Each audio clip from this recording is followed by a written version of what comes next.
Hello, and welcome to this episode of Batavia Spotlight, where we get to know more about community organizations and businesses here in Batavia and in our local communities. I'm Ellen Huxtable, your host. So let's get started. Our first guest today is Reverend Brian Coffey, the senior pastor of First Baptist Church of Geneva. Thank you for joining us, Reverend Coffey. Thanks, Ellen. And so tell us a little bit about Geneva, your church in Geneva. First Baptist Church of Geneva has been in the community for a little over 120 years. We're located at the intersection of Randall and Kesslinger in Geneva. Okay. We have two campuses, one just on the east side of the intersection and one to the west just behind the hospital, Del Mar Hospital. Every weekend we have 6 worship services between the two campuses, roughly 2,000 people or so, counting children in those services. And probably our whole church family is about 4,000, Tri-City area and a little bit beyond, all the way out to Elburn, Aurora, South Elgin, and so forth. But and I would like to say, too, that we feel a lot more like, I think, what you might call a community Bible church rather than what many people think of when they think of a Baptist church, but that depends on your background and what you know of the Baptist tradition. Okay, can you tell us a little bit then about the core beliefs of your denomination? I would love to. We teach the Bible.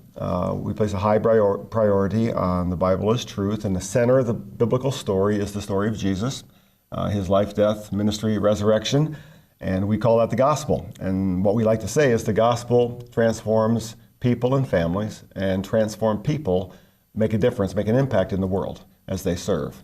The 4 words we describe our ministries with are reaching, connecting, equipping, and serving. Okay.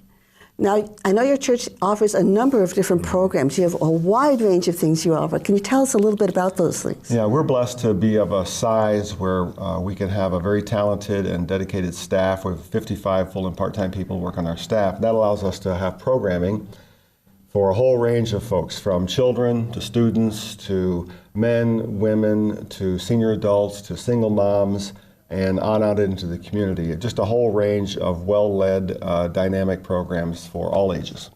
Are they all based upon Scripture, or are they a wide range of social things as well? Yeah, actually, that's a great question. We have ministries that we would kind of term transformational ministries, traditional Bible studies for men and women, sort of biblically based programs. We have other programs that are much more community focused, local serving projects, local serving partners. In Aurora, for example, we send short-term teams to many different spots of the world every summer as people go and serve actively in different places. And so are people that are not part of your congregation then encouraged and invited to participate in these? Absolutely. I think sometimes people can have a little bit of a misconception that if the church has Baptist in the title, that if you didn't grow up that way, you're not welcome. But it's really not like that. The church is a community church. We're open to everyone. We love having visitors, people from different faith traditions, people who've maybe been away from church for a while. And we have every single weekend and every single services, we have people visiting for the first time. That's great. I know you have many, many accomplishments in your church. Can you tell us about some of the things that the church has accomplished? There's many, I know. Yeah, there are lots of things going on, but I would pick out a couple that we just recently were particularly happy about. We have an initiative that we call Serve the World, and that means we've chosen partners from around the world that have applied that we think are worthy and are doing things that we can't do here in the Fox Valley in North America, but they need support. For example, last year we played a major role in contributing resources to one of the largest HIV/AIDS clinics in Nigeria, where we had people on the ground working there. So we helped build a new building and helped build a security wall, just as one example of a global partner. We also have local partners right here locally in Aurora that we work with. We did a building expansion last year at our West Campus, and part of that was building 2 state-of-the-art rooms dedicated to ministry with kids with special needs. We call that Masterpiece Ministries, and due to the creation of those rooms, that particular ministry has doubled, even tripled in size in the last year. We have families now that drive 20 or 25 miles just because we have facilities that can take care of children with special needs. So we're very happy about that. Just a couple others I'd mentioned.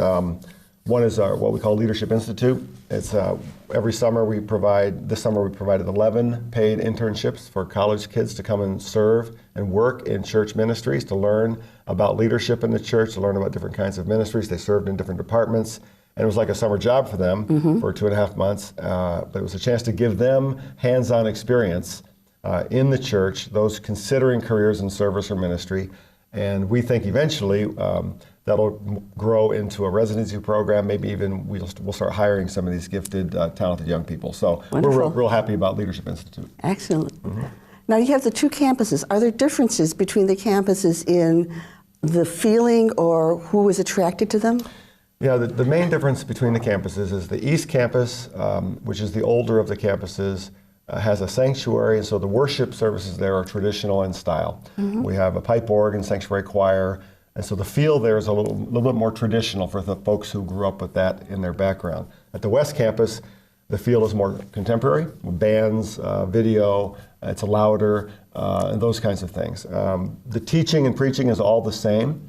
I'll add one more thing in that we're happy about as a church, and it happens at our East Campus. We have a ministry that we call the Shepherd's Heart Care Center. It began with a food pantry. It has offices and a location at our East Campus, and it's active every day. We're now partners with Northern Illinois Food Bank, one of the largest partners in all of Kane County, and we have now 350 families that use it every month. Wow. Our food pantry. So that's our East Campus because we have the facilities there to handle it. But basically the difference is traditional and contemporary in terms of style of worship. So whichever is more important to you, whichever speaks to you, it can be accommodated. Yeah. So how can people become involved with your church? I think the best way is just come visit, either with a weekday ministry. Some of our women's ministries take place in weekday mornings, Tuesday, Wednesday, or Thursday morning for young moms, or a weekend service. Find a time that works for you, and just come visit, see if you connect with us, see if you like the way we talk and teach, and like the feel and the atmosphere, and get to know us. Great.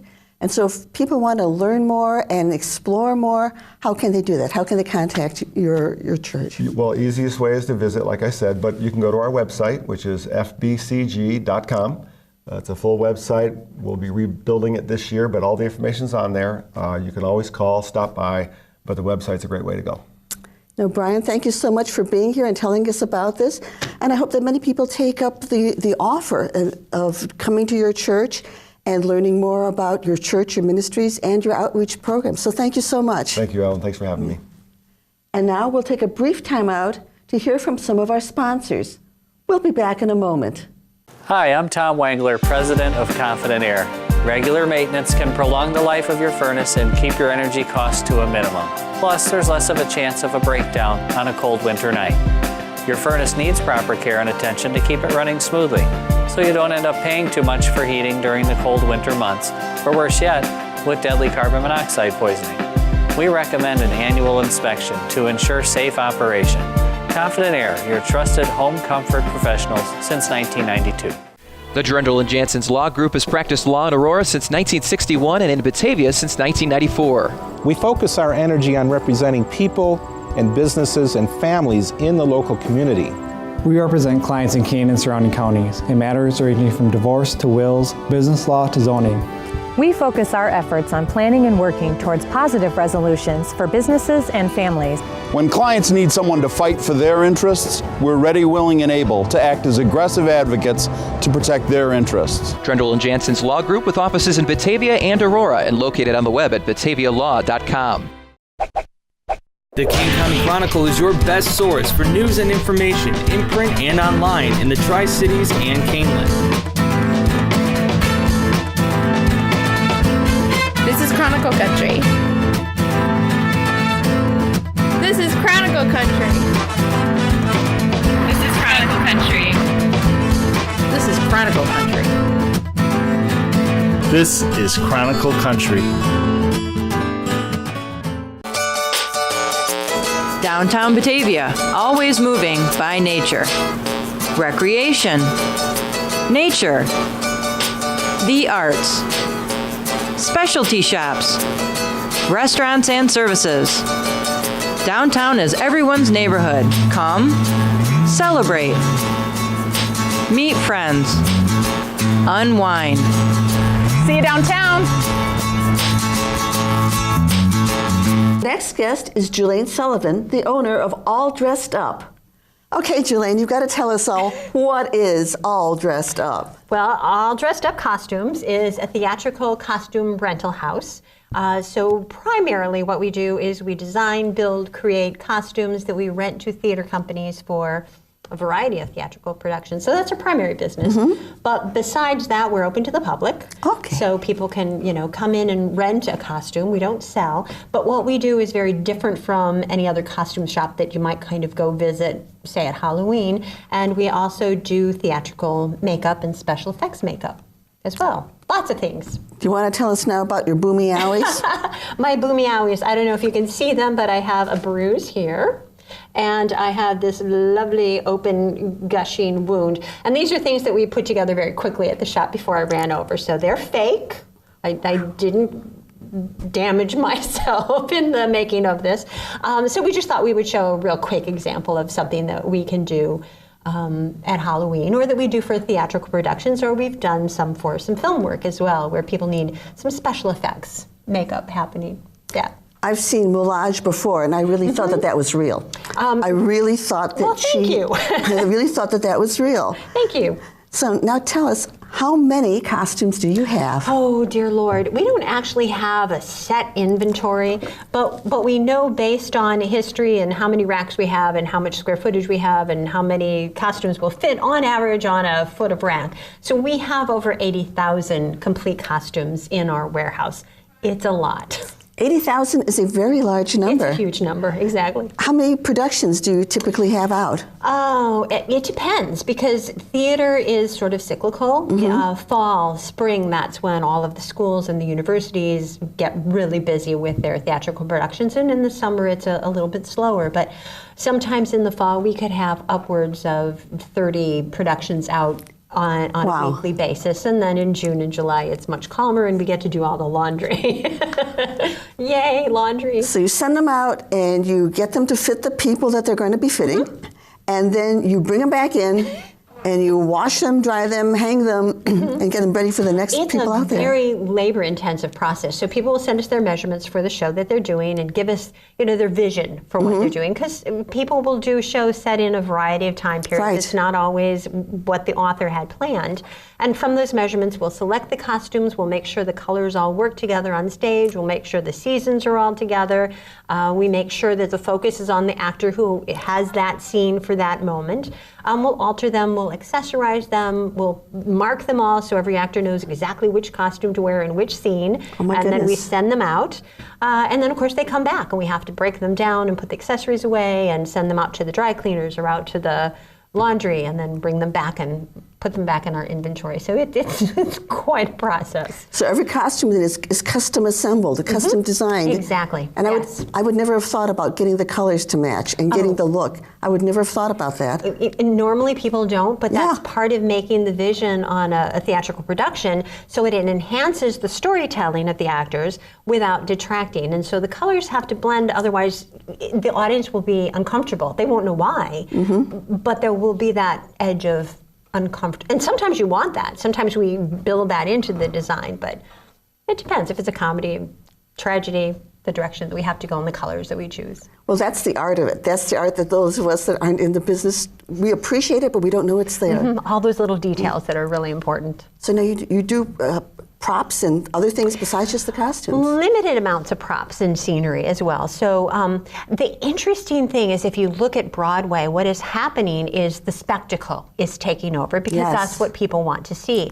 So often the costumes become more than just a fabric that you've sewn together. If you look at Beauty and the Beast, half those costumes are objects. There's wardrobes and clocks and candlesticks, and so constructing those is a different thing. Cinderella, that just hit Broadway. Cinderella's in her little peasant dress, and all of a sudden she starts twirling around and she pulls a couple things and she's in this gorgeous ball gown. So it kind of crosses over from costume into scenery and props. So we do have costumes that do that, and we do have a small collection of props and scenery pieces that we work with as well.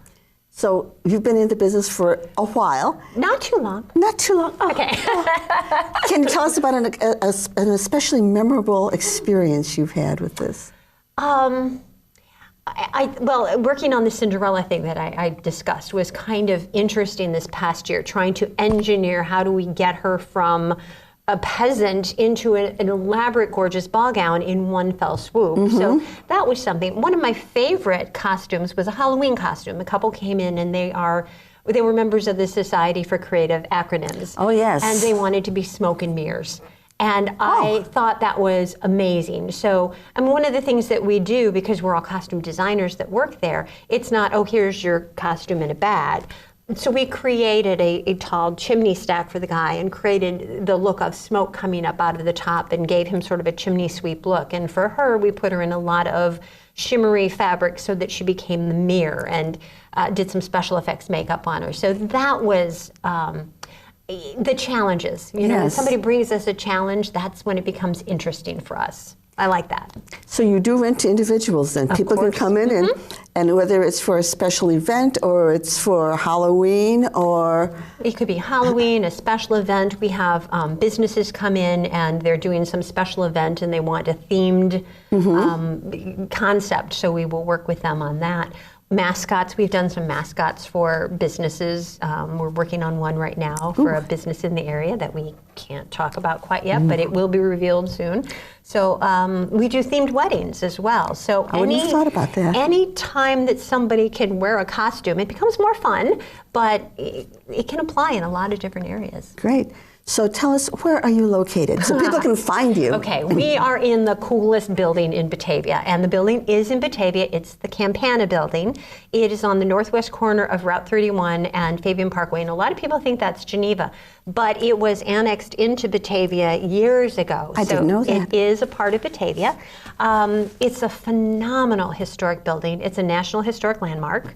So it's got all kinds of wonderful information and heritage to it. And we're on the second floor of that building. So it sometimes looks kind of vacant back there, but we are in there. And the building itself is worth the trip to come see. It's such an amazing piece of architecture. So give us your contact information, your phone number, and all that other wonderful stuff. So it's All Dressed Up Costumes. Our website is www.alldressedupcostumes.com.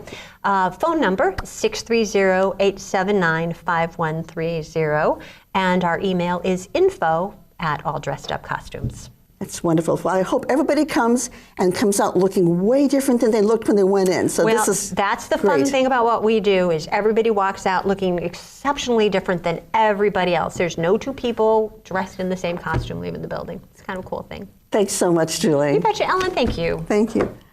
And now we'll take a brief time out to hear from some of our sponsors. We'll be back in a moment. Hi, I'm Tom Wangler, president of Confident Air.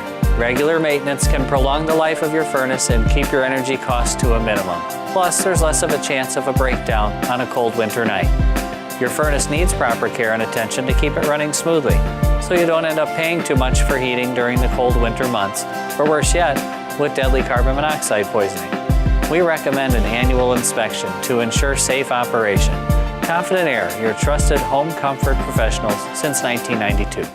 The Drendel and Jansen's Law Group has practiced law in Aurora since 1961 and in Batavia since 1994. We focus our energy on representing people and businesses and families in the local community. We represent clients in Kane and surrounding counties in matters ranging from divorce to wills, business law to zoning. We focus our efforts on planning and working towards positive resolutions for businesses and families. When clients need someone to fight for their interests, we're ready, willing, and able to act as aggressive advocates to protect their interests. Drendel and Jansen's Law Group with offices in Batavia and Aurora and located on the web at batavialaw.com. The Kane County Chronicle is your best source for news and information in print and online in the Tri-Cities and Caneland. This is Chronicle Country. This is Chronicle Country. This is Chronicle Country. This is Chronicle Country. This is Chronicle Country. Our final guest is Joe Cosner, the owner of American Family Insurance, Joe Cosner Agency. Joe, thanks for being here today. Ellen, thank you for having me. I appreciate it. So can you tell us something about who needs insurance and why? Well, Ellen, it pretty much gets to the point of if you own a car or drive a car, own a home, or have an apartment, or own a business, or have family members who may need life insurance, you have to have insurance. And you have to have it to protect your dreams as well as your blessings. So if somebody needs to get insurance, how do they go about finding an agent or a company that's going to be right for them? Alan, I think it's very important that that everyone understands that a relationship with your insurance agent is extremely important. You need to go out there and interview them as much as they want to talk to you and try and sell you something. It's important that in the relationship process that they understand where your needs are. And so why would somebody need an agent? Because I know that there's lots of things out there that are on the television, on the radio, that say, do it all online. Why should somebody have an agent? Well, it's interesting. Millennials are something that's very much talked about in all facets of sales and business. And millennials now are learning that it is important to have a relationship with someone who understands what they have and what they need to protect. So meeting with an insurance agent, they find that out, and then they feel more comfortable in making sure that all of their assets are protected. So sometimes we don't know what we don't know as far as what we need to protect. Exactly. I've been in this business for 14 years, and I still learn every single day because it does change constantly. So what are some of the insurance pitfalls you've seen? What are some of the things people have done that they shouldn't have done or didn't do that they should have done? Well, it's all related to, again, the relationship. Usually it's due to inadequate coverage, and that comes from either not having an agent or not sitting down with their agent on an annual basis and discussing their policies and the changes that are coming up or that have happened in their lives, and making sure that the coverages are there that they need. So sometimes, I guess, in day-to-day life, as we're all living, we forget that things have changed. We've had a baby, or somebody's moved out, or we've bought a new car and we haven't told the agent. So all those things are important then. Right. Yeah. Now, being in the business for 14 years, I'm starting to insure the children of my clients, and I remember when they were young little toddlers, and then here they are, they've already graduated from college, and they're moving out and getting married and having their own children. So it does come at you fast. Scary, isn't it? Now, so what changes are there in the industry? I mean, all of the industries are changing so rapidly now. What are some of the changes in insurance? Insurance is embracing the technology that's available. They're finding out more about us, and so the building of premium has changed dramatically over the last few years. They're able to go out there and see what our shopping habits are, what our debt is, what just different things about us to build those premiums. On top of that, then we're also seeing changes in coverages and policies, and that just has to do with the times. Things are changing. Computers don't cost $5,000 anymore on the average. Mm-hmm. We walk around with computers in our pockets, so that coverage changes. The storm situation changes, so coverages are changing with that. Things are changing from company to company. It used to be where policies were the same from company to company, and that's no longer true. It has to be vetted out and looked at closely. So that's one of the reasons you absolutely need to have an insurance professional help you with that. Absolutely. It is very, very important to have an advisor and professional to help. So when people are making a decision about their insurance, how can they go about making the best possible decision for themselves? I think, it's important, obviously, from the relationship, like I've said, but also you do want to look at the premium. You don't want to overpay, but then you want someone who's they're going to be doing their homework, so that if you have a claim, the claim's going to be covered. It's going to be covered the right way, and you want to know the reputation of that company to handle claims as well. So that's very important. If you were to share one piece of information that you think is really important for our viewers to know and to think about, what would that be? I just think it's very, very important to spend that 20 minutes once a year to sit down with your insurance agent, find out about your coverages, make sure that you are covered properly, so that if that thing that we never want to have happen happens, we know that we're going to be put back whole I think that is the most important thing. If people wanted to find out more about insurance in general, or to ask you specific questions about your company, your agency, how can they learn more about you? Well, you can definitely stop in my office in downtown Batavia anytime between 9 and 5, Monday through Friday, or call 630-406-0414 and schedule an appointment to see me. And I do make house calls and visit on weekends and evenings as well. And your office downtown is? At 10 East Wilson. Which is right by that big bridge. Right. Great. Well, Joe, thank you for giving us the information, and I really hope people take you up on the offer because it's important to be insured and not underinsured. So thank you so much. Thank you, Ellen. Appreciate it. Thank you. And thanks for tuning in to Batavia Spotlight. Remember, you can watch us on Comcast Channel 17, AT&T UVerse Channel 99, or on our website, www.mybatv.com. I'm your host, Ellen Huxtable, and we'll see you again next time. If you have any questions or comments, please contact us at 630-937-5413 or email us at info@mybatv.com. Have a wonderful day.